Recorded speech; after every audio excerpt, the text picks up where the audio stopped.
segunda-feira, é dia de live no canal Boletim Escolar Online, é dia de tirar dúvidas, de conversar sobre alfabetização e eu estou aqui para a gente fazer isso com o grupo aqui aberto para eu ler as perguntas e responder as questões que foram enviadas. Meu nome é Ludmila Lima, eu sou professora, psicopedagoga, dou aula há mais de 15 anos na rede pública do estado de Minas Gerais, já alfabetizei muitas crianças, já ajudei muitos professores a alfabetizarem também e o link do nosso curso já está na descrição desse vídeo. Sejam todos muito bem-vindos, então vamos às nossas dúvidas. Bom, a primeira dúvida que apareceu aqui, a primeira pergunta de aluna foi o seguinte: boa tarde, vi que você trabalha o alfabeto na sequência. Na minha escola, a proposta é trabalhar com famílias silábicas de acordo com os grupos. Qual é a diferença? Pessoal, olha só. O que a gente precisa trabalhar para alfabetizar as crianças? A gente precisa de três pontos principais. Consciência fonológica, conhecimento do alfabeto e compreender o sistema alfabético de escrita. Compreender que os fonemas são representados por letras, né? No nosso sistema alfabético de escrita. Sejam bem-vindos. E aí, o que a gente vai trabalhar quando a gente está falando do alfabeto? Quando a gente está falando da consciência fonológica, é despertar na criança a percepção de que as palavras têm sons menores, né? Que elas podem ser divididas em sílabas, que as sílabas têm vários fonemas, e a gente vai desenvolver essa consciência na criança. Ela fala, ela ouve, mas ela às vezes não tem consciência do que ela ouve. Ela não consegue partir esses sons, então a gente vai desenvolver a consciência fonológica através de jogos, de brincadeiras, de parlendas, de textos que rimam, de textos que tem repetições de sons, às vezes não rimam, mas tem a repetição noutros lugares. Boa noite, Edilei, boa noite, Juliana. Então, isso é consciência fonológica. Conhecimento do alfabeto. Conhecimento do alfabeto é muita coisa. Conhecimento do alfabeto não é só saber recitar as letras. Às vezes a gente já recitou tanto as letras com as nossas crianças, mais tanto. Boa noite, Lucélia. Às vezes a gente já recitou tanto as letras que elas já sabem de cor e a gente começa a achar que as nossas crianças já sabem o alfabeto. Mas saber o alfabeto é saber o nome das letras, a ordem das letras, o traçado das letras e o som das letras. Olá, Marisailde, boa noite. Então, conhecer o alfabeto é saber o traçado, a ordem, o nome e o som. Por isso eu trabalho letra por letra. Porque quando a gente trabalha o alfabeto como um todo, no começo eu trabalho o alfabeto como um conjunto de letras. Então, a gente vai apresentar o alfabeto inteiro para a criança e vai pedir para contar quantas letras tem. A gente vai perguntar qual que é a primeira, qual que é a última. A gente vai perguntar quais são as do seu nome. A gente vai destacar as vogais. Mas a gente depois precisa trabalhar letra por letra. Por quê? Porque as crianças precisam aprender o som daquelas letras e aprender o som de todas as letras de uma vez não é viável. Então, a gente faz um trabalho de letra por letra. Existe uma ordem determinada que isso deve acontecer? Não existe. Não existe.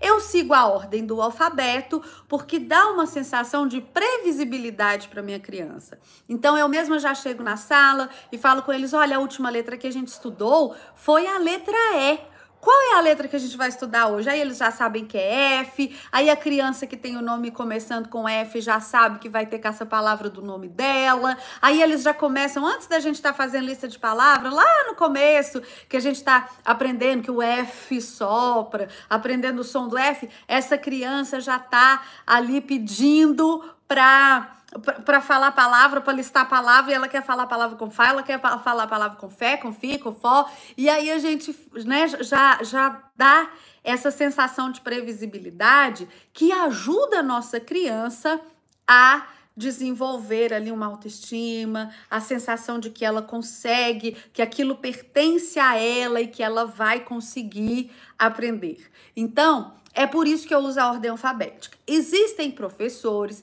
que separam por dificuldade, que trabalham às vezes as bilabiais primeiro, às vezes as lingodentais, enfim, existem agrupamentos diferentes. Eu gosto de seguir a ordem alfabética, não tem nada que determine isso, não tem nada que proíba isso, tá bom? Agora vamos falar de famílias silábicas. Vamos falar de família silábica. Ludmila, você é inimiga da família silábica? Você não trabalha família silábica? Não, eu trabalho, só que eu não trabalho. Como que eu trabalho? Quando nós estamos descobrindo o som da letra, nós vamos achar o som daquela letra em diferentes sílabas. E a gente vai investigar isso na sala de aula. Então, vamos supor, eu falei da letra F aqui, né? Eu falei da letra F e aí a gente vai descobrir que o som da letra F é um som que sopra, é um f. Aí com A faz Fá, com E faz Fé, mas também pode ser Fê, né? Com I faz Fi, com O, Fó, com U, Fu, enfim. Só que esses são alguns arranjos silábicos possíveis. Se na hora de fazer o banco de palavras, a minha criança sugerir uma palavra, por exemplo, eu tô falando do FU, aí a minha criança fala furto. É uma sílaba complexa, é uma sílaba que tem consoante, vogal, consoante. Ou então, ela fala fruta. Aí eu não vou colocar porque essa sílaba é difícil, porque a gente não apresentou ela ainda no silabário. A gente vai usar, só que a gente vai refletir com elas. Olha aqui, se eu escrever só FU, vai ficar futa. Para ficar fruta, eu vou precisar de uma outra letra que treme a nossa língua. Treme a língua e arranha a garganta, eles já sabem que é R.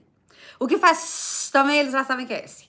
Então, assim, a gente de tanto falar, quando a gente chegar lá na letra R, eles já vão saber. Mas a gente não trabalha silabário, todas as sílabas simples primeiro, depois vem as sílabas complexas. Tem gente que evita trabalhar a sílaba complexa antes e fica dando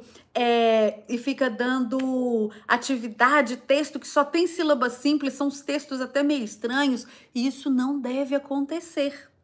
Aí você vai me dizer assim, Ludmila, mas eu sempre vi assim, mas a minha escola faz assim. Aí eu vou pegar aqui, ó, uma coisinha que eu já comentei com vocês, pessoal. Não é o que eu acho, não é o que a supervisora acha, é o que está no nosso documento normativo. Boa noite, Silvânia, boa noite, Lili. A Marisailde está falando aqui, olha, Ivo viu a uva. Ivo viu a uva. Isso não é um texto legal. Isso não tem um sentido, isso não é estimulante, isso não tem curiosidade nenhuma, isso não tem graça nenhuma, não faz nem sentido. Então, a gente vai trabalhar as sílabas como o que elas são.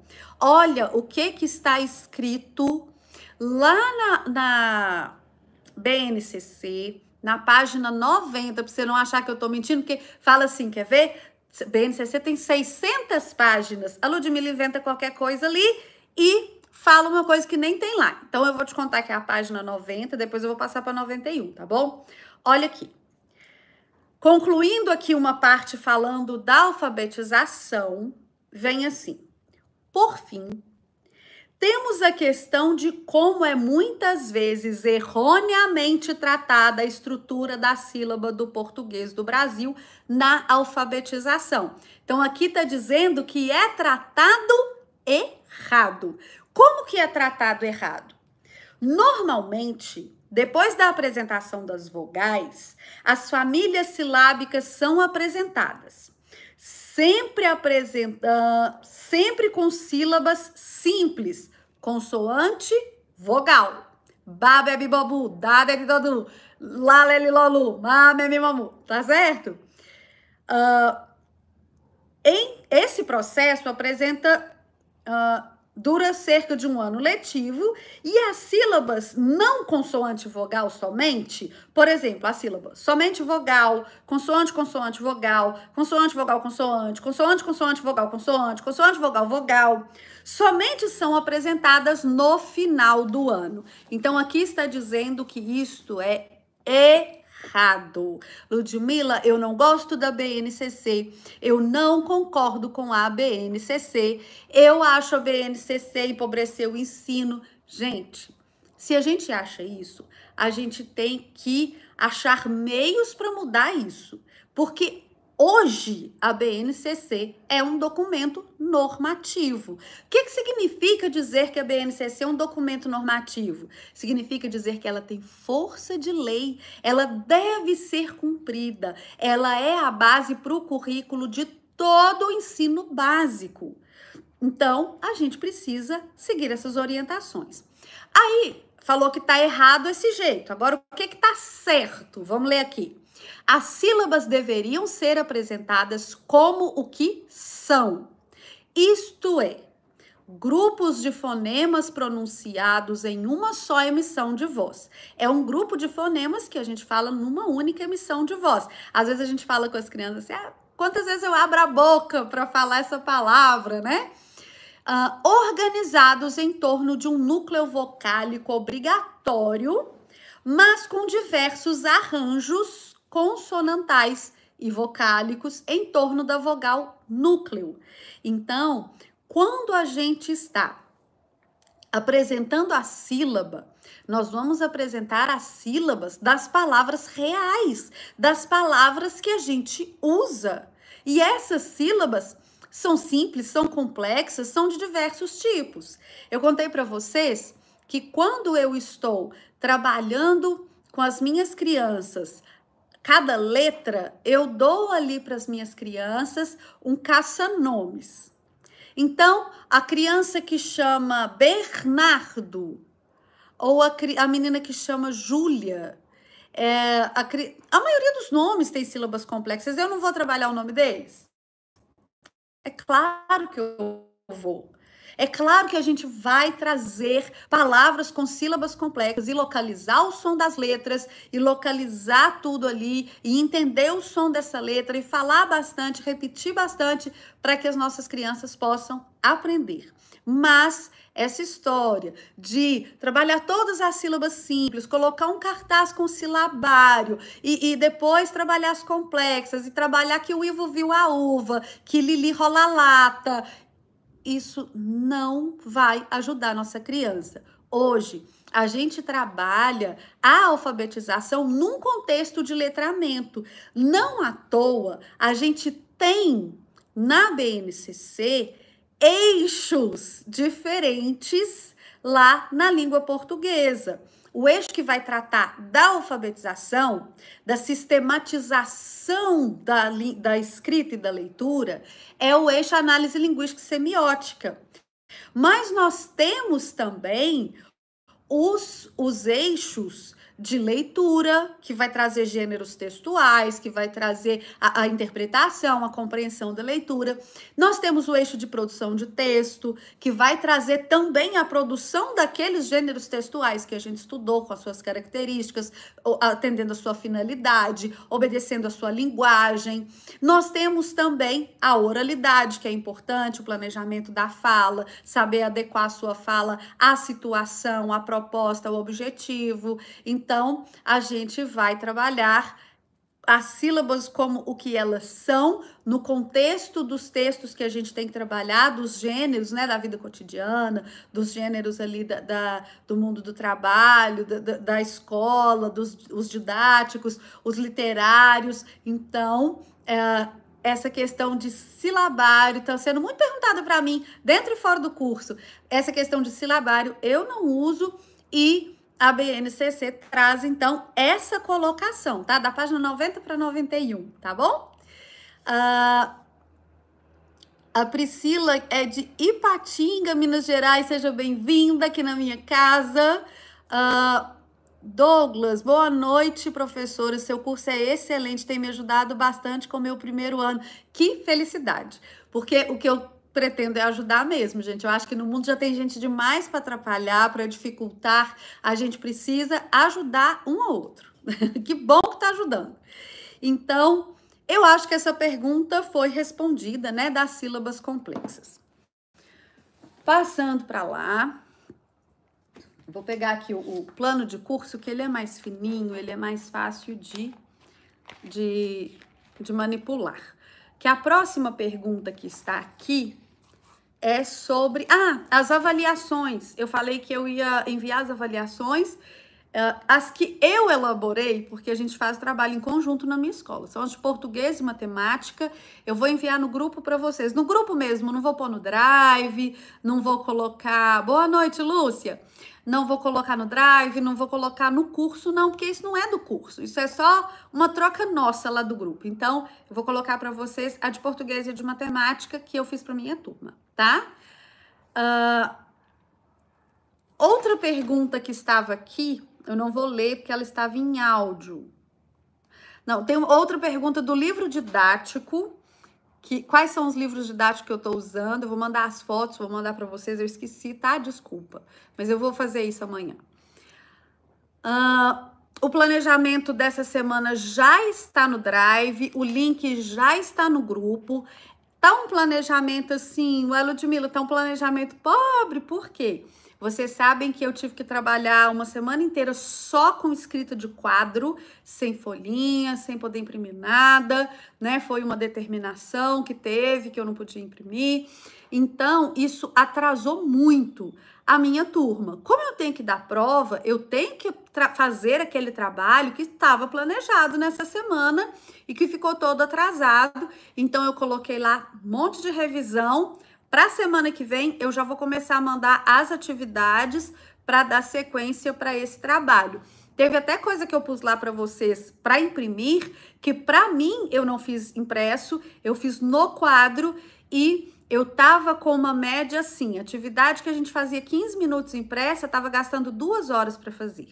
Então a gente chega na escola 1 hora, gasta 2 horas, já é recreio, e eu tava perdendo até o ritmo ali dos componentes curriculares que eu tinha que trabalhar. Então agora eu voltei, mas aí o meu planejamento tem que ser um planejamento real. Eu não posso colocar que eu tô fazendo coisas que não estou, né?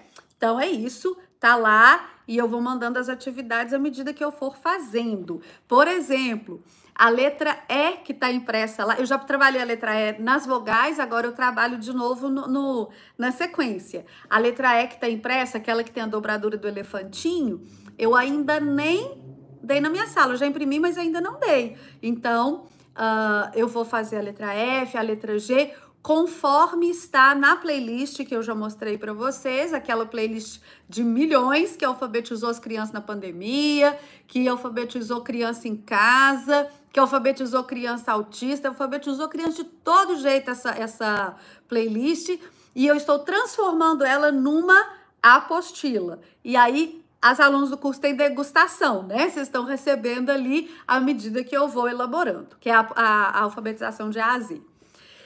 Bom, Uma outra pergunta aqui era sobre o trabalho com várias habilidades por semana. Então vamos lá. Quando eu faço uma sequência didática, eu procuro selecionar poucas habilidades, às vezes uma habilidade, às vezes habilidades que têm uma afinidade muito grande uma com a outra, e fazer uma sequência didática com foco nela. Mas, quando a gente está trabalhando essa sequência didática, a gente envolve outras habilidades. Por exemplo, eu posso trabalhar uma habilidade que seja de consciência fonológica, de trocar sílabas. A gente tem aquelas habilidades de comparação de sílabas. Eu coloquei elas para a semana que vem lá no meu planejamento, que é comparar sílaba medial, inicial, final. Eu acho que é F09, 013 lá de português do primeiro ano. Então, 09 ou 13, não tem 013, né, gente? É F01, LP 13. Parece que ela tá até repetida. Mas aí, essa habilidade, eu vou trabalhar então com palavras. Eu posso dar um contexto para isso, usando uma habilidade de leitura que traga parlendas, quadrinhas, trava-línguas, por exemplo, tirar as palavras deste lugar e explorar as palavras que eu tirei daquele contexto. Eu posso fazer contagens, pareamentos com animais que estão na ilustração daquela atividade, aí eu já envolvo a matemática, né, habilidades da matemática. Eu posso fazer produção de texto, eu posso usar outros aspectos ali da exploração das palavras. Eu isolei aquelas palavras para fazer uma comparação, mas quando eu estou trabalhando o texto, eu também posso trabalhar a rima, a literação, a sonância, e isso tem a ver com essa comparação de sons que se repetem, né, no começo, no meio e no fim. Então, a gente pode trabalhar uma diversidade enorme de habilidades, sem falar que as habilidades de oralidade, elas são quase todas trabalhadas na nossa rotina. Quer ver só? Língua portuguesa. Língua portuguesa, olha só. Vou ler algumas habilidades que são trabalhadas na rotina. F01 LP19. Recitar parlendas, quadras, quadrinhas, trava-línguas com entonação adequada observando as rimas. Isso aqui, essa habilidade é oralidade. A gente faz no momento para ter atenção das crianças, a gente faz na roda de conversa, a gente faz no comecinho da aula, a gente faz no finalzinho da aula. Então isso é uma coisa da rotina das crianças, né? Às vezes minhas crianças estão conversando muito, eu vou lá na frente, recito uma parlenda, faço uns gestos, elas fazem também. As cantigas também a gente envolve nisso daí. Então, tem habilidades que a gente já vai trabalhar na rotina. F15 LP19. 15 quer dizer que ela é do primeiro ao quinto, né, gente? Recontar oralmente, com e sem apoio de imagem, textos lidos pelo professor. Então, eu conto ali uma história, eu conto história depois do recreio, eu conto história na hora que eu chego, na hora que eu vou embora, no horário que você quiser contar, pelo menos uma vez por semana, né, professora? E aí, deixa as crianças recontarem a história. Escolhe alguns para recontarem a história, né? Ensina que tem que ter uma sequência, como que essa história começa, o que acontece depois, apresenta o personagem, né? E aí as crianças vão desenvolvendo essa habilidade de recontar. F15 LP10, escutar com atenção fala de professores e colegas, formulando perguntas pertinentes ao tema e solicitando esclarecimentos sempre que necessário. Isso aqui é muito da rotina das crianças, né? Toda atividade que a gente vai dar, a gente tem que falar, seu colega tá falando, vamos ouvir? Agora você pode perguntar, qual que era a sua pergunta? Agora você pode dar o seu exemplo. Olha, esse exemplo que você falou não tem nada a ver com o que a gente está conversando. É para a gente falar deste assunto, é para a gente falar sobre este texto. A gente está falando dessa ilustração. Então, isso tudo, né? Esse e mais um monte de outros aqui. Eu marquei, eu vou, antes de planejar, eu vou lendo e marcando assim. Isso é rotina. E se eu consigo fazer um jogo? Isso tem jogo no curso da análise linguística semiótica, todos têm brincadeira no curso, né? Aí, isso aqui tem atividade na apostila, isso aqui eu vou usar minhas cruzadinhas, esse aqui eu vou usar meus caça-palavras. E aí, na hora de planejar tá facinho, eu vejo a habilidade, eu já tenho ali a ideia do que eu vou fazer. E tem muita coisa aqui que é rotina, tá bom? Então a gente consegue envolver várias habilidades, principalmente habilidades de vários eixos na mesma semana. Você consegue fazer numa atividade habilidades diferentes, numa sequência didática habilidades diferentes, tá? E no livro didático também as páginas trazem ali várias habilidades numa página só, tá bom? Então acaba ficando muita habilidade mesmo. Boa noite, Honorina. Marisailde, entendi, fiz assim hoje, mas não fazia antes. Obrigada, sou muito grata a você. Tá bom. Que isso, gente? Que isso? Eu não falei com vocês que eu respondia as perguntas de vocês? Que eu entrava no grupo para conversar? Que eu entro no grupo todo dia? Às vezes eu não respondo na mesma hora, porque quando eu não respondo na mesma hora, o pessoal lá do grupo sabe disso. Às vezes eu dou uma enrolada para responder, porque eu não quero responder ali, eu quero fazer um vídeo para vocês, eu quero responder mais demorado, mais explicado, né? Então, eu faço essas respostas depois, mas eu tô aqui para isso e a gente precisa, a gente desenvolvendo esse domínio das habilidades que a gente tem que trabalhar, a gente vê que isso fica mais fácil. Outro dia, teve um desabafo de uma professora. Eu entendo os desabafos porque, gente, a vida de todo professor é difícil. A vida de todo professor é difícil. Eu tô lá dentro da sala de aula, eu passo por tudo que vocês passam também. E eu sei que tem dia que dá vontade de largar tudo e fugir pra praia com os R$2, não é assim?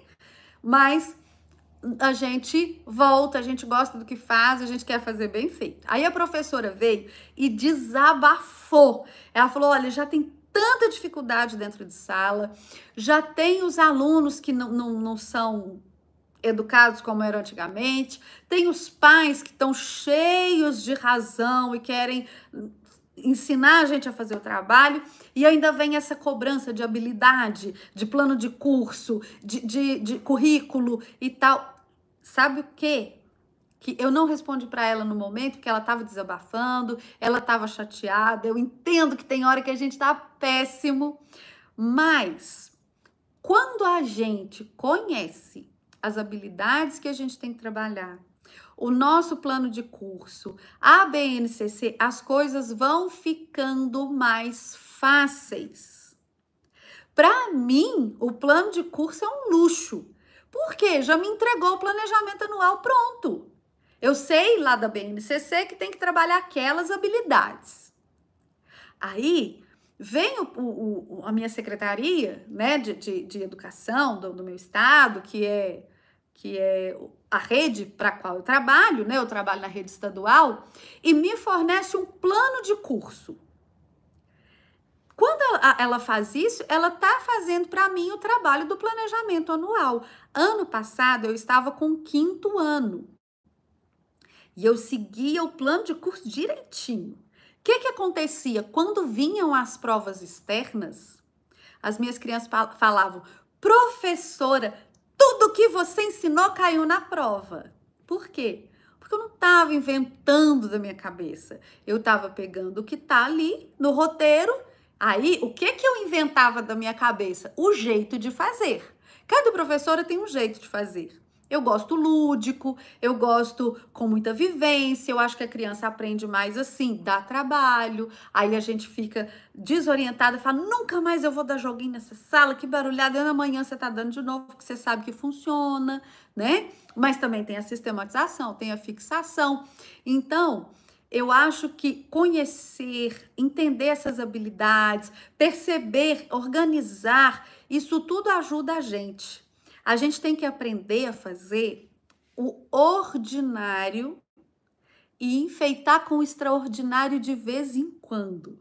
Vocês já conheceram professora que faz cada coisa mais linda, que, nossa, pendura no lustre para chamar a atenção do aluno, e que a aula não é tão boa assim, porque não tem uma sequência legal, porque se perde um pouco e tal. Então, a gente precisa fazer assim, faz o basicão, depois você dá uma enfeitada. Faz o básico, pega aquela grade que você tem ali, coloca as habilidades, pensa nas atividades e depois você pensa, não, e para ficar mais interessante? E para chamar mais atenção dos alunos. E aí a gente vai trabalhando, né, para melhorar a situação dentro de sala de aula. Às vezes, gente, quem nunca teve isso? Às vezes a gente acha que a nossa aula tá chata. Agora imagina para criança. Às vezes você tá ali dentro da sala doido para dar hora de ir embora. Se você que pode andar dentro da sala, que fala, que manda, que faz tudo, tá assim, imagina eles, né? Então, a gente vai fazendo assim essa sequência, a gente vai fazendo os jogos, vai fazendo as coisas, vai envolvendo várias habilidades para poder conseguir fazer direitinho, tá bom? Tem mais pergunta aqui. Aí eu mandei aqui as atividades que eu tô fazendo para minha criança com necessidades especiais. Já falei. Livro didático.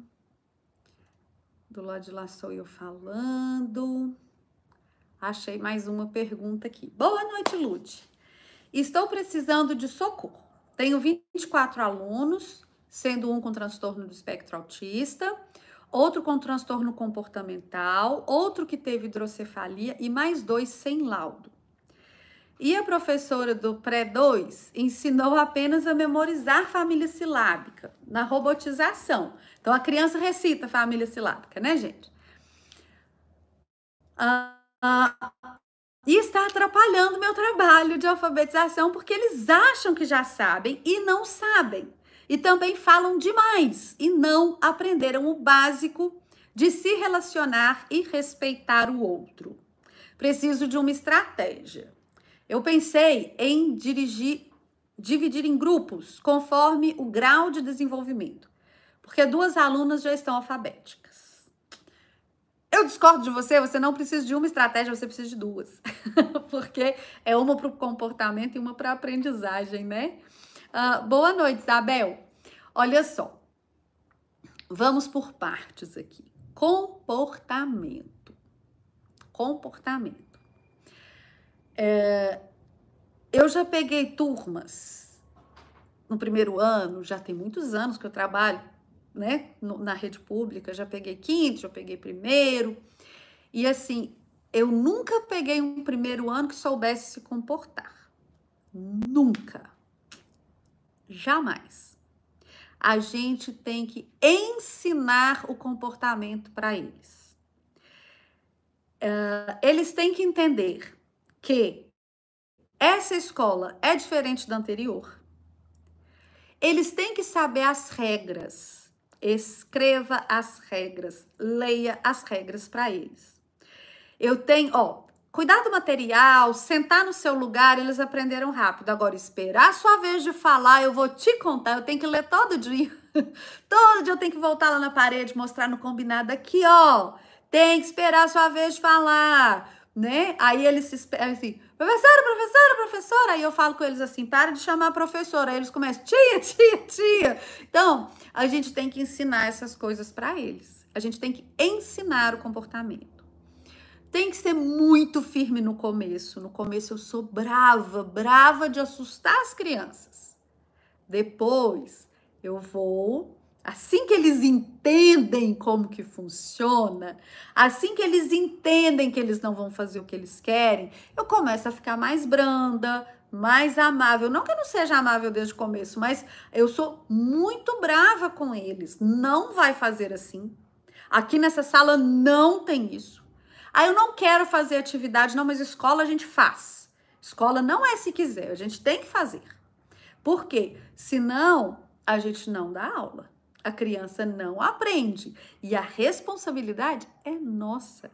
Nós é que somos os adultos. Criança, tudo você manda. Mando. Eu falo, mando. Mas não é assim, porque criança tem que dialogar. Tem. Só que no final, a responsabilidade sobre o que acontece é minha. Como mãe, às vezes a gente pode deixar dar errado. Você fala, não corre, a criança corre. Não corre, a criança corre. Aqui não é um bom lugar para correr, a criança corre. Aí você deixa ela cair, ralar o joelho para ela entender que ali não pode. Mas como professora não dá para ficar fazendo isso. Então, no começo eu sou muito brava. E aí, o que é ser firme? O que é ser bravo aí na questão da disciplina com as crianças no início do ano? Depois elas vão se acostumar, vão entender, vão pegar o ritmo, tá? De vez em quando você vai ter que lembrar os combinados ali, mas elas vão pegar esse ritmo. O que é ser bravo, ser firme aqui? É o seguinte: a gente precisa deixar claras as regras e exigir das crianças as regras. Se elas cumprem essas regras, se elas cumprem os combinados, se elas se convêm, se elas se esforçam, eu não tô falando que as crianças vão ficar igual uns robozinhos, não, porque elas são crianças, né? Eu até falo com os meus pais, olha, quando o seu filho está agitado, eu entendo que ele é uma criança e eu lembro ele que ele precisa sentar, que ele precisa virar para frente. Quando é que a gente tem um problema? É quando eu lembro ele e ele me desafia e vai fazer outra coisa. E ele me desrespeita, ele desrespeita o colega, ele desrespeita a outra pessoa. Aí a gente tem um problema, né? Então, quando a minha criança respeitou tudo, eu tenho incentivos. Gente, eu tenho um incentivo para cada coisa. Então, lá no caderno, todas as atividades feitas têm visto. Pode ser adesivo, tem adesivo desse tamanho, tem adesivo desse tamanho, tem carimbo desse tamanho, tem carimbo desse tamanho, tem figurinha, tem... Mas toda atividade feita tem um adesivo. Comportamento tem um adesivo. Tem uma estrelinha, eu dou a estrelinha, dobradura de estrelinha, aquela 3Dzinha bonitinha para dar. Aí, quando a gente brinca, joga, porque às vezes você dá brincadeira, tem gente que fala assim, ai, eu não gosto de nada competitivo. A criança tem que aprender a colaborar, mas a competição traz muito engajamento para brincadeira. Às vezes você dá uma brincadeira, tipo assim, morto e vivo, aí a criança fica assim... Ou senão, assim, vamos fazer palavras com alfabeto móvel? Aí a criança fica lá assim, ó. Aí você fala assim, quem fizer mais palavras vai ganhar um prêmio. Seu prêmio pode ser um clips. Eles vão formar palavra demais. Se você não fala nada, às vezes ele só monta de qualquer jeito, ou nem monta. Teve uma vez que eu entrei em desespero, que eu cheguei numa sala, eu dei o alfabeto móvel de MDF e eles começaram a brincar como se fosse bloquinho de construção. Eu fiquei enlouquecida. Aí eu vim com essa de vai ganhar um prêmio, aí virou outra coisa, tá? Aí os prêmios eu já contei para vocês outras coisas. Então, primeiro passo, incentivo. Bate palma, conta para todo mundo. Gente, olha aqui que legal que essa pessoa fez. Ajudou alguém. Todo comportamento bom, toda atitude positiva ganha um incentivo. Tá certo? Você tem que ser firme nesse incentivo. Porque às vezes você fala assim, ai que dó. Ele nunca ganhou uma estrelinha. Ó, eu vou dar, mas semana que vem, se ficar desse jeito, não ganha mais. Sua estrelinha não vale mais nada, tá? Eu tive aluno na primeira, na segunda semana que chorou, que ficou com ódio porque não ganhou estrelinha, a ponto de eu achar que ia ter problema com os pais. Aí ele entendeu que ele vai ganhar estrelinha se ele ficar legal, e da terceira semana em diante, o comportamento foi diferente. Não é que esse aluno transformou em outra criança, ele continua sendo ele, mas ele está mais atento ao próprio comportamento, porque ele quer ganhar estrelinha igual todo mundo. Então, a gente tem, né, que ser firme com os incentivos. Mesmo assim, às vezes não funciona. Então, o que a gente vai fazer? Consequências. Ah, Ludmila, mas eu não posso pôr de castigo, não posso fazer nada com o menino, né? Você não pode fazer nada mesmo, não. E eu que sou mãe, né? Fui mãe de criança, meus filhos já são grandes, mas eu fui mãe de criança na escola. Eu acho muito bom o professor não poder fazer nada com o filho da gente, porque seria horrível, né? Mas o que que a gente pode fazer? Um bilhete para a mamãe, né, que não trouxe o material, que não fez legal, chamar os pais para conversar, levar para ter uma conversa lá na vice-direção, que é quem cuida da disciplina.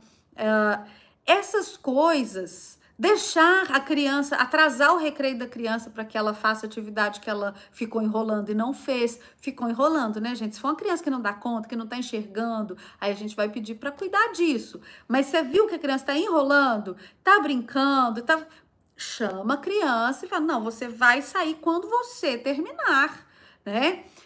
E aí, não pode deixar sem merenda nem sem ir ao banheiro, tá? Mas você pode atrasar um pouco esse recreio para que a criança termine.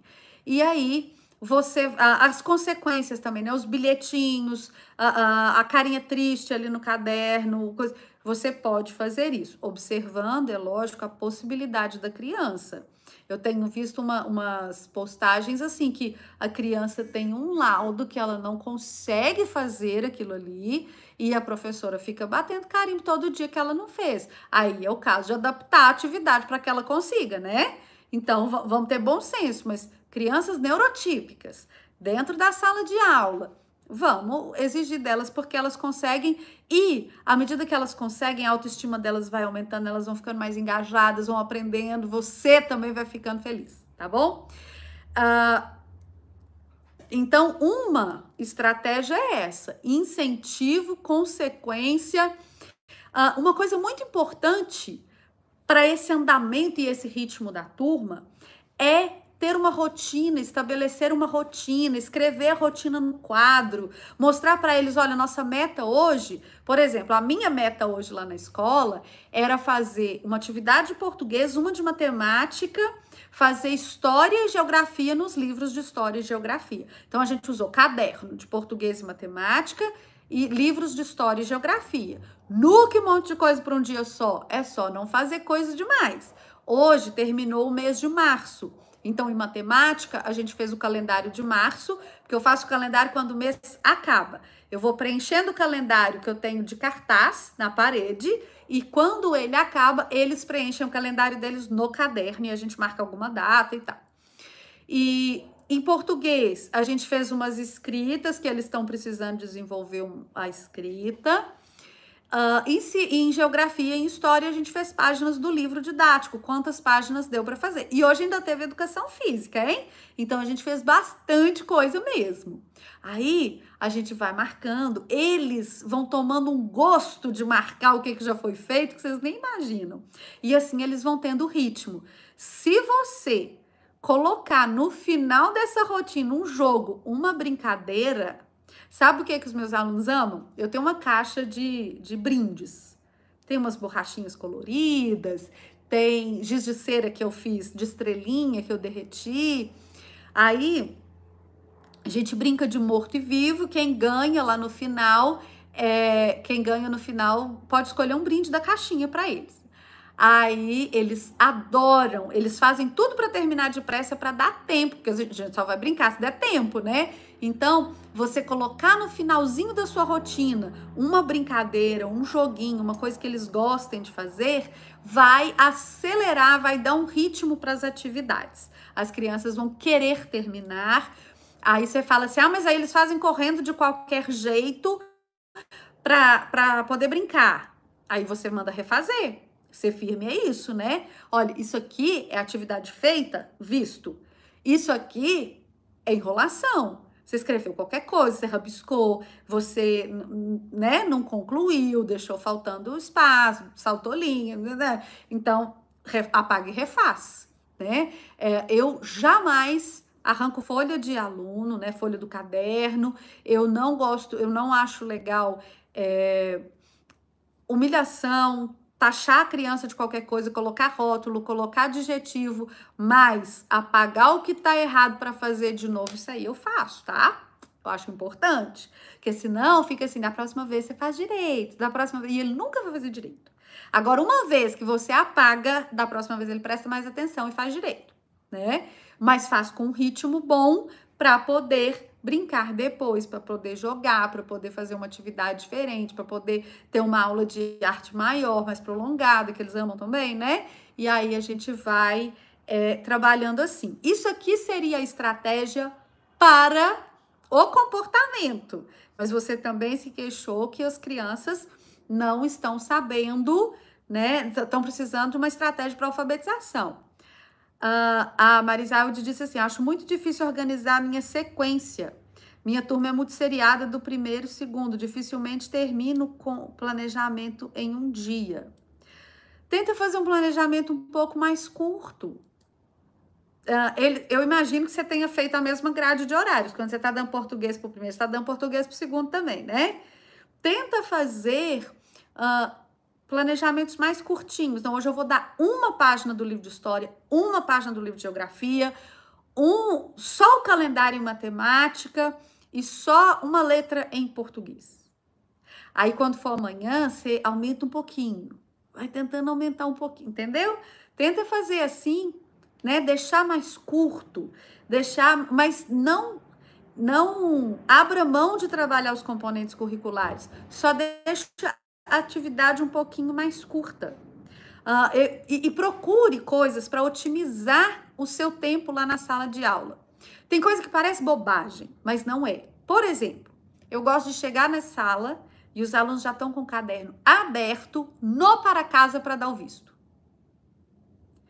Aí, antes de guardar esse caderno, a gente já vai colar o para casa de hoje.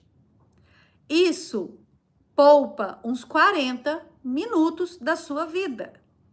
De você ter que guardar o caderno, pegar o caderno de novo, e qual caderno que é, e onde que eu vou colar. Então, assim, olha, todo mundo põe o caderno com o para casa que fez. Pôs o caderno com o para casa que fez, eu vou carimbar o de todo mundo. Agora, vira a página. Nessa página você vai colar o para casa de hoje. Né? Então, isso aqui, ó, já poupou um tempão que seria de guarda caderno, tira caderno, senta fulano, cadê o caderno? Eu já falei que é para pegar, né? Quem tá no primeiro ano sabe que é assim, né? Boa noite, Thelma. Então, isso é interessante. Colocar atividades mais curtas, né? Em vez de fazer várias páginas do livro, em vez de copiar um texto do quadro, faz assim, o textinho e faz as interações com ele, faz vários textos numa folha para aproveitar. Eu sei que a maioria das escolas não tem muito xerox, né? Gente, cadê minha garrafa d'água? Eu fui lá embaixo, enchei e eu não tô sabendo onde que eu pus. Minha boca tá sequinha. Mas então, é isso. Agora, alfabetizar. As crianças decoraram famílias silábicas, mas a professora disse que elas não sabem. Então, eu imagino que elas não estejam lendo, embora tenham decorado as famílias silábicas. E aí, o que você vai fazer? Você vai trabalhar as habilidades da ABNCC. Então, vai no plano de curso, olha o que tem lá. As habilidades que ele traz vão começar daquelas que desenvolvem consciência fonológica, daquelas que trabalham o conhecimento do alfabeto, distinguir letras de outros sinais, saber o som das letras, entender que os fonemas são representados por letras, comparar sílabas nas palavras. Isso tudo você tem lá no curso. Isso tudo você tem lúdico no curso e atividade para aplicar depois. À medida que você vai assistindo às aulas, boa noite, Carmen. À medida que você vai assistindo às aulas, você vai vendo lá atividade lúdica e na apostilinha de alfabetização, você tem, na apostila de leitura também, tem habilidades que já vão aparecer aqui no primeiro bimestre. Eu já trabalhei na minha sala da cantiga, a da orientação da escrita, né, da esquerda para a direita, de cima para baixo.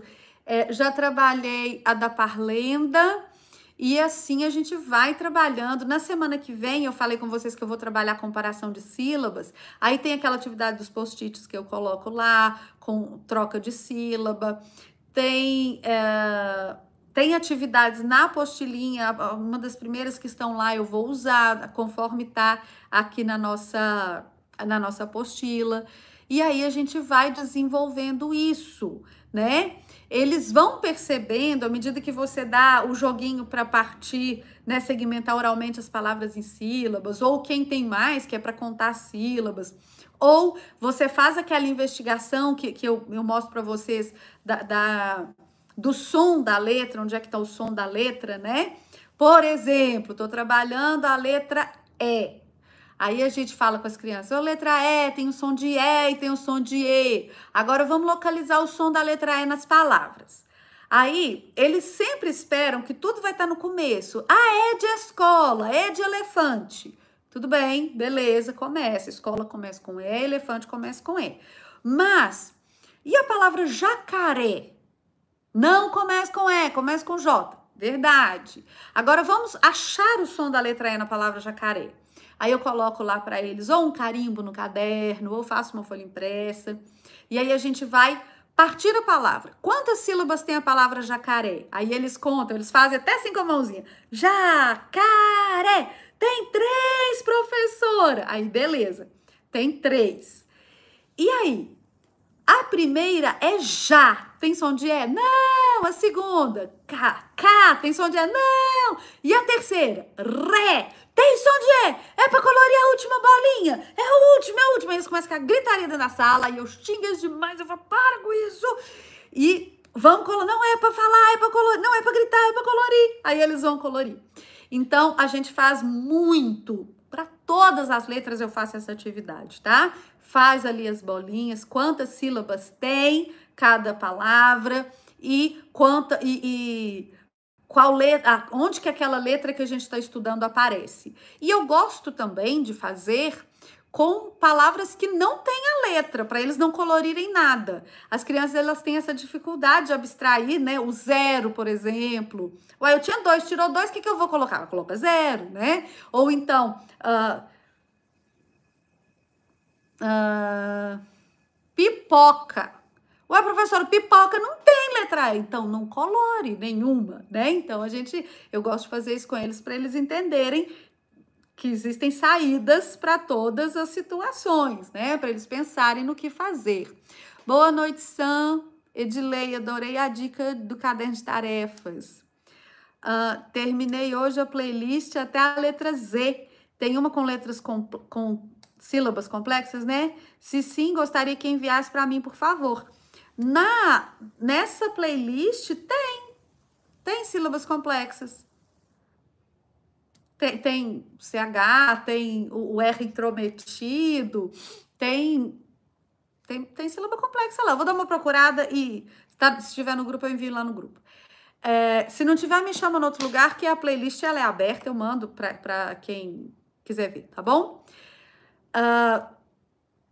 Então é isso. Trabalha as habilidades e você trabalhando com jogos, porque quando você às vezes vai trabalhar mais ou menos como o professor anterior estava trabalhando, eles acham que já sabe, ficam desmotivados. Mas quando você trabalha com os jogos, você dá uma puxada, tá? Você traz eles para perto, para junto de você. Agora, outra pergunta. Estou com o 2º ano pela primeira vez. Estou com medo de não conseguir alfabetizar meus alunos. Queria saber como lidar com essa insegurança da primeira vez com turmas de alfabetização e materiais e livros que possa indicar e estudar sobre esse assunto. Eu anotei o livro que eu ia te mostrar. Achei, peraí. Peraí, tá, gente? Eu vou só pegar um livro aqui na estante. Ele fica aqui atrás de mim.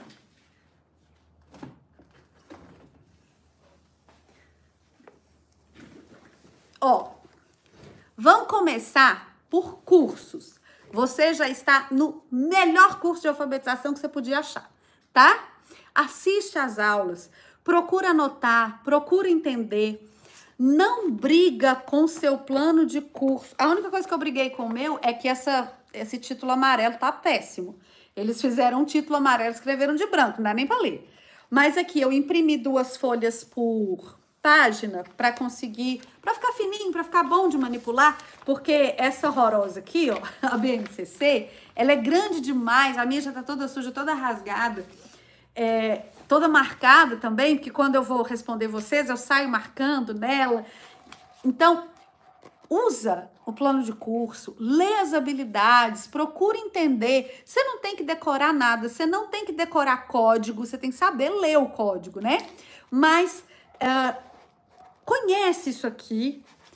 Lá no curso, a gente tem sugestões para você trabalhar essas habilidades, sugestões lúdicas e escritas para trabalhar essas habilidades. Então, para você montar uma sequência didática é muito fácil, né? Você pega ali, pega um joguinho, pega uma atividade para escrever, pega uma coisa para fazer no... Pronto, tá feito, né? E o livro, tudo de bom, toda professora alfabetizadora tem que ler. Alfa-letrar da Magda Soares, tá? Lê e lê de novo. Ludmila, mas só isso que você vai me indicar? Sabe por quê? A coisa que eu aprendi com a vida, a coisa que eu aprendi com meus cabelos não estão brancos, mentira.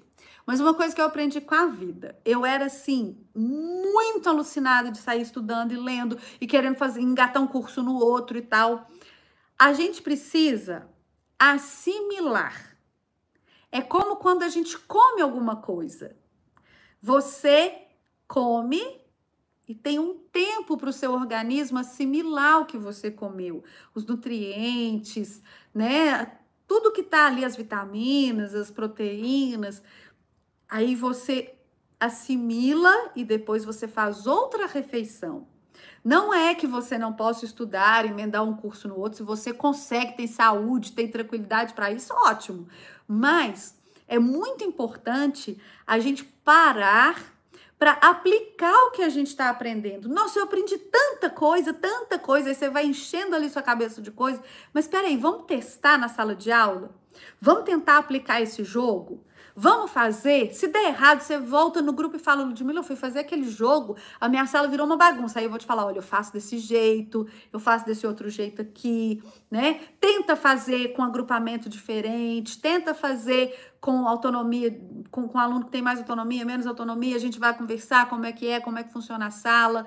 Lê o livro e procura aplicar o que você aprende, procura fazer. Depois você procura outras leituras, depois não é que eu tô falando para não ler, vocês estão me entendendo, né, gente? Leia Alfaletrar, assista ao curso, estude o seu currículo. Gente, é uma libertação tão grande quando você sabe o que tem que fazer. Porque qualquer pessoa que chegue para você, igual a gente teve um caso lá no grupo outro dia, de uma supervisora que disse para a professora que a atividade não podia ter texto porque a criança não sabia ler. E a gente sabe muito que a gente tem que dar texto antes da criança saber ler, né? Eu tive uma questão com matemática também, uma pessoa me perguntou isso. E aí, quando você sabe o que você tem que ensinar, e não é assim, eu sei, porque eu tirei da minha cabecinha, já viu aluno falar isso? Eu tirei da minha cabecinha. Quando você sabe, e sabe onde está, e sabe a referência, você tem mais segurança. Então, plano de curso na mão, BNCC na mão, uma coisa elimina a outra, que o plano de curso, ele tá... A BNCC é a base para esse plano de curso, né? Mas o plano de curso na mão, o livro que você estudou. Eu gosto muito da BNCC porque ela é normativa, né? Então, assim, não é a minha opinião, não é a sua. Tem que ser aquilo ali, né? E aí você fica mais segura. E aí você fica mais... você tem um respaldo, né? Eu já contei, assim, as reclamações que a gente escuta de pais. A Ludmila escuta reclamação de pais, querida, eu sou igual a você lá dentro da minha escola, né? Eu já tive reclamação de pais. Essa foi engraçada porque foi na mesma semana. Teve uma mãe que foi na escola e reclamou que eu estava dando para casa demais, que ela não estava dando conta de fazer com a criança.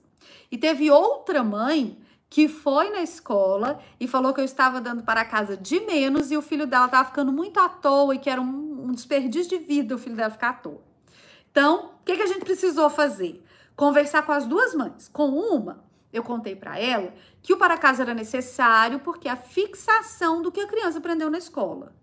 Com a outra, eu tive que explicar que o objetivo do para casa não é entreter o filho dela, não é manter o filho dela ocupado para dar sossego, é fixar o conteúdo que foi dado na escola. E aí a gente tem que conversar. A mesma coisa acontece às vezes quando os pais vêm dizer que ou você está dando um conteúdo muito difícil ou muito fácil, tá?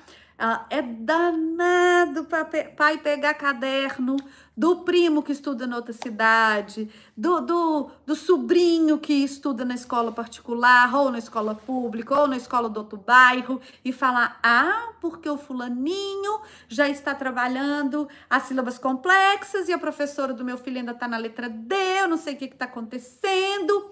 E aí a gente, sabendo o que a gente está trabalhando, tendo embasamento, a gente tem argumento, a gente consegue conversar. Eu acho muito legal saber disso aqui, porque aí a gente tem essa tranquilidade. E a gente tem o que trabalhar. Eu coloco. É Alfaletrar, editora Contexto, da Magda Soares. Vou mandar uma fotinha lá no grupo, só não vou mandar agora porque o telefone tá ocupado aqui na live, tá? Áudio não tem jeito de ouvir. Como alfabetizar uma sala com vários graus de desenvolvimento, sendo multisseriada primeiro e segundo ano? Dani, que difícil. Eu já falei aqui que eu acho um pecado. Eu na vida da letra D. Eu acho um pecado turma multisseriada. Eu acho que o professor devia ganhar o dobro, porque ele tem que planejar o dobro, né? Mas a questão de ser vários níveis, toda turma que a gente pega vai ter vários níveis de escrita, tá?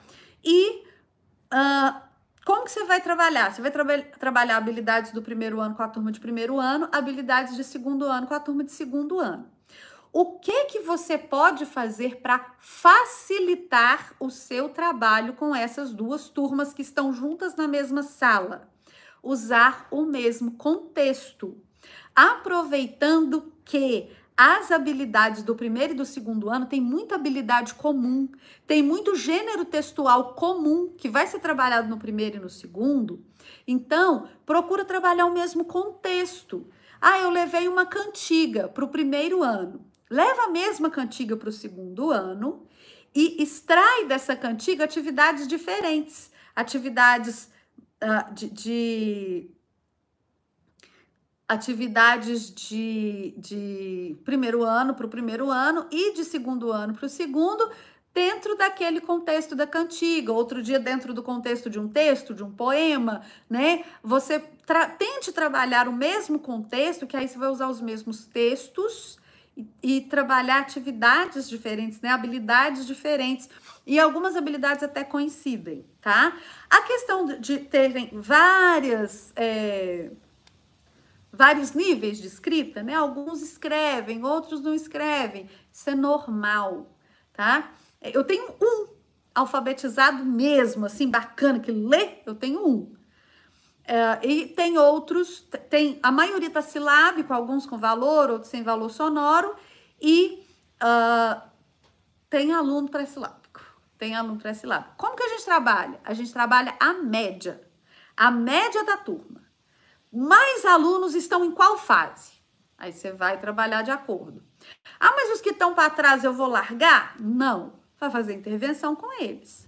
Né? A intervenção pode ser uma atenção especial, um agrupamento mais próximo de você para você poder dar atenção. Pode ser atividades diferenciadas, pode ser chamar a família, pedir uma ajuda, mandar atividade para casa, fazer atividade diferente na sala, né? E assim a gente vai conseguindo alinhar todo mundo. Você nunca vai ter uma turma homogênea, nunca. A gente até se desespera na hora que faz o diagnóstico, né? Nossa, eu tenho tantos pré-silábicos, tenho um que tá alfabético, como que eu vou fazer com o que tá alfabético e tal? Vai chamando o que já está alfabético, vai chamando ele para ler, vai valorizando, vai massageando o ego dele ali, dá uma atividadezinha, dá uma revistinha para ele ler quando ele termina. Você não precisa planejar para cada nível de escrita. Você não precisa fazer vários planejamentos. No seu caso, como é muito seriada, você tem que planejar para o primeiro e para o segundo, mas você não precisa fazer um planejamento para cada fase. Você vai planejar para a média das turmas, né, do primeiro e do segundo, e trabalhar a intervenção pedagógica com as crianças que tiverem a necessidade dessa intervenção, tá?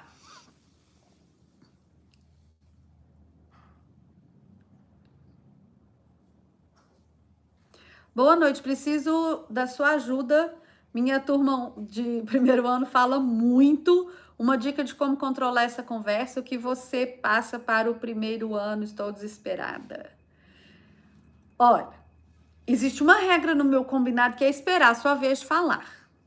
Eu falo muito com as crianças da adequação do nosso comportamento. Falar é errado? Não. Eu não vou na escola para aprender a ficar em silêncio, né? Mas eu tenho que saber a minha vez de falar. Eu tenho que saber o momento certo de falar e sobre o que eu vou falar. Então, toda hora eu vou lá na parede e falo, ó, esperar a sua vez de falar.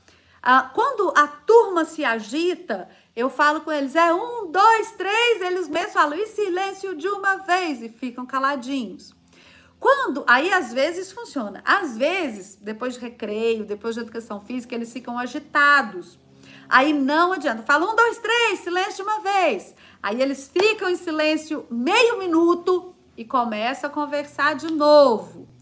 Aí eu vou 1, 2, 3, silêncio de uma vez. Meio minuto, começo a conversar de novo. Aí o que eu faço? Eu faço uma respiração com eles, principalmente quando volto do recreio da educação física, que é o seguinte. Você vai inspirar contando até 3 e expirar contando até 4. Então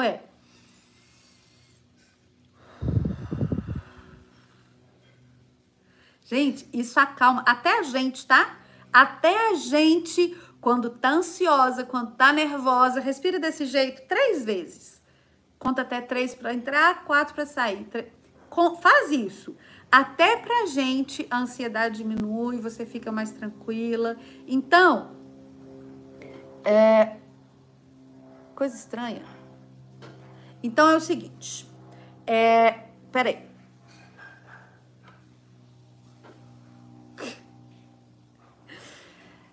Quando eles estão agitados demais, eu canto com eles, tá? Canta, né? Eles gostam, zigue, zigue, zigue, enrola, eu quero virar uma bola. Aí meu pai é sapateiro, eu sapateirinho, ele faz sapatão e eu um sapatinho. E na hora que você vai falar o sapatinho, você diminui o tom de voz. Aí todo mundo vai cantar baixinho. Aí todo mundo cantando baixinho. No instantinho a sala tá uma paz. Acabou a música. Silêncio. Estamos tranquilos, tá? Outra coisa que eu gosto. Cabeça, ombro, joelho e pé. Aí depois não fala cabeça, depois não fala ombro, depois não fala mais nada. E a gente tá fazendo só. E aí, ó, estamos calmos. Né? Então, essas coisas são boas para baixar a bola da turma, tá? Porque às vezes, quando eles estão muito agitados, não adianta ficar pedindo silêncio, não. E eu peço silêncio, silêncio mesmo, tá? Tá fazendo atividade, a boquinha fechada, virado para frente. Atenção, se não tem criança que fica copiando 2 linhas, 3 horas, porque tá virado para trás conversando. E só na hora que você fica muito brava é que vira para frente para copiar. Então, é silêncio, é bumbum na cadeira. Ensina a sentar com o bumbum lá atrás, costas no encosto, puxa a mesa para perto de você. A letra só fica bonita se você tiver com uma postura boa. Se você tiver que ficar a mesa lá longe, assim, ó, você fica torto. A letra não vai ficar legal. Você não vai ficar sentado, vai começar a rodar na cadeira, né? Então, assim, isso tudo ajuda a criança a baixar. Sabe aquela coisa que vira assim, ó, que parece uma festa? né? Aí pode gritar? Pode gritar lá no Mineirão quando for ver o seu time jogar, pode gritar lá na Arena do Galo, lá na quadra, na hora da educação física também, que é o professor de educação física, pode gritar à vontade. Dentro da sala não tem isso. E eu falo muito com as crianças sobre a questão do lugar coletivo. Tem coisas que eu posso fazer na minha casa. Não é que é errado. Mas onde tem muitas pessoas, eu não vou ficar fazendo um barulhinho, um batuquinho, assoviar, cantar, cantarolar. Ai, Ludmila, coitado dos meninos. Coitado, não. Quando a gente deixa, fica todo mundo estressado, sai todo mundo com dor de cabeça, ninguém aprende nada. Então, eu exijo sim, tá? Exijo, não ganhe estrelinha se me desafiar, se ficar conversando, se ficar levantando. Não deixe levantar à toa, levantar para qualquer coisa, tá? A criança precisa pedir para ir ao lixo? Não, eu tô com uma turma que sabe levantar e ir no lixo e voltar sem fazer confusão. Agora, levou papelzinho para ficar rasgando no lixo, para cortar no lixo. Não, você vai cortar e depois você vai levar lá e vai jogar fora. Seu apontador é de depósito, está vazio, você não precisa apontar o lápis em pela no lixo, não, né? De vez em quando eu falo que tá parecendo festa das moscas, né? Que fica todo mundo ali em volta do lixo para poder conversar. Vai não, tá? Então, a gente tem que ser brabo com isso. Deixa-me ver. Estou com 6 autistas em uma sala de 25 alunos para alfabetizar sem profissional de apoio. Então, é hora de fazer uma reunião com a equipe pedagógica e descobrir por que esse apoio não está aí ainda. Por quê? Se tiver outra sala, você vai precisar de 2 apoios, porque o apoio fica com 3 crianças.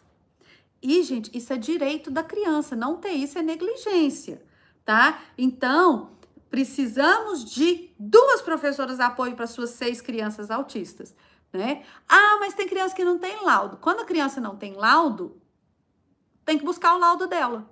Tem que levar para avaliar para ter o laudo. E aí a gente não sabe se ela é autista, se ela não tem laudo. Mas tem o laudo, vai onde precisar, vai no Ministério Público, vai para onde precisar, mas vai buscar o apoio dessas crianças.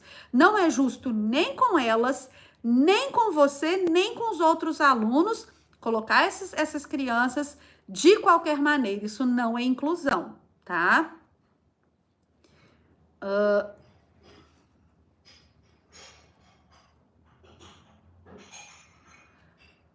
Você já concluiu as atividades com as sílabas dos envelopes? Ela tá pronta. Eu não postei ela ainda, porque eu acho que eu já postei a atualização de abril, não foi? Abril, aí ela seria de maio. Aí por isso que eu não postei ainda. Mas eu vou colocar lá nas atualizações mensais, tá bom? Eu já concluí, mas eu ainda não usei. Qual que é a melhor forma de trabalhar com as sílabas complexas no segundo ano? Trabalha no contexto de leitura, no contexto de letramento, né? Destaca, dá o contexto, dá as regras, trabalha os sons. Lá no grupo, no curso, a gente tem as atividades relativas às sílabas complexas. No caderno de cruzadinhas tem mais sílaba complexa, né? Tem bastante coisa assim para você trabalhar com elas, tá bom? Opa.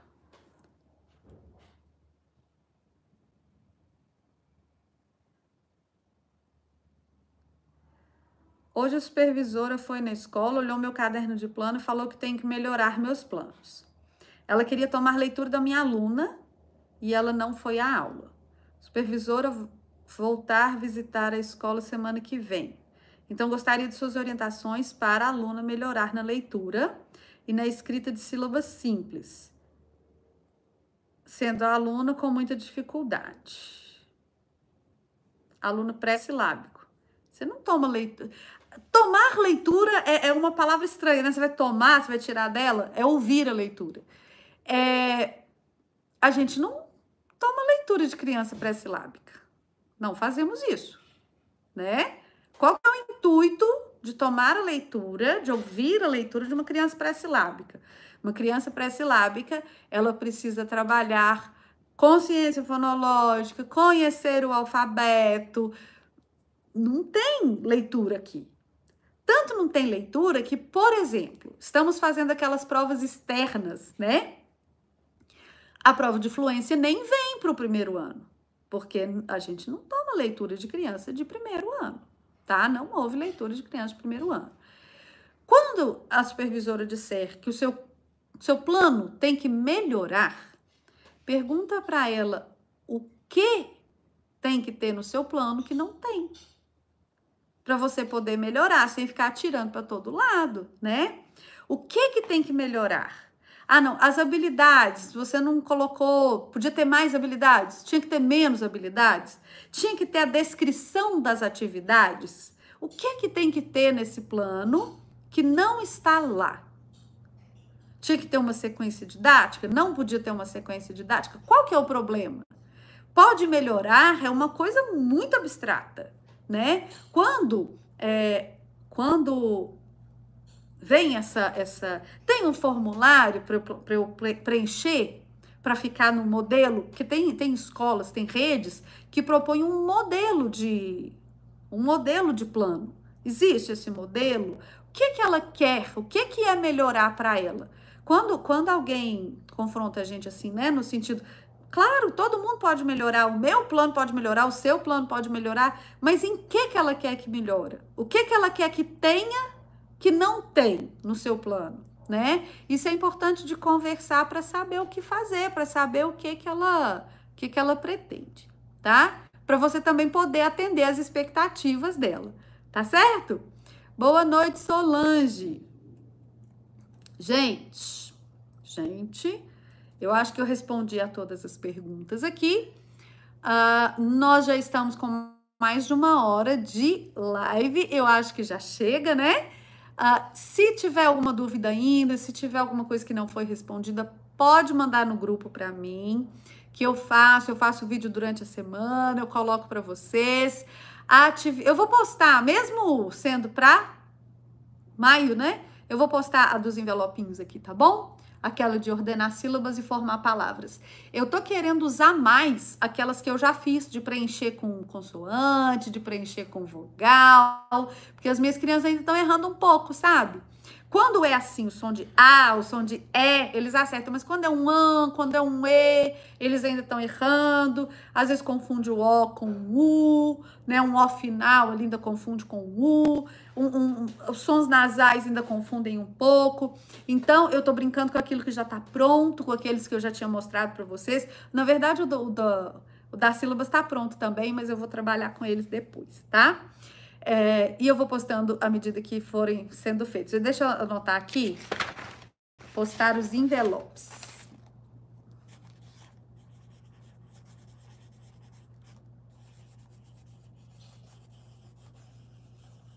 E as provas, né? As provas eu vou mandar só no grupo, tá bom? Beijo pra vocês e até a próxima!